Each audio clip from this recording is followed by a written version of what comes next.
মেহেরপুরের গাংনীতে প্রতিবন্ধী মাদক ব্যবসায়ী খোকন মিয়াকে স্বাভাবিক জীবনে ফিরিয়ে আনতে পুনর্বাসন করেছে কুষ্টিয়া ব্যাটালিয়ন ৪৭ বিজিবি।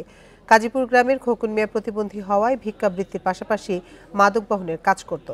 মাদক ব্যবসা থেকে ফিরিয়ে আনতে বিজিবির পক্ষ থেকে খোকন মিয়াকে একটি দোকান ও প্রয়োজনীয় বিক্রয় সামগ্রী দেওয়া হয়। সকাল 10:30টার দিকে বৈধ কর্মসংস্থান ও সামাজিক পুনর্বাসন কার্যক্রমের উদ্বোধন করেন কুষ্টিয়া ব্যাটালিয়ন ৪৭ বিজিবির অধিনায়ক লেফটেন্যান্ট কর্নেল মোহাম্মদ মাহবুব মোর্শেদ রহমান।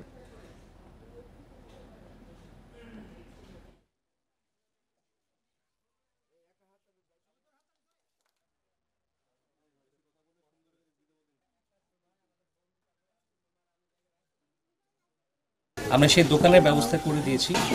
কিছু খরচ হয়েছে, বাট আমার কাছে মনে হয়েছে উনি এই দোকানের মাধ্যমে যে হালাল ইনকামটা করবেন সেটা অনেকের জন্য একটা বার্তা হবে।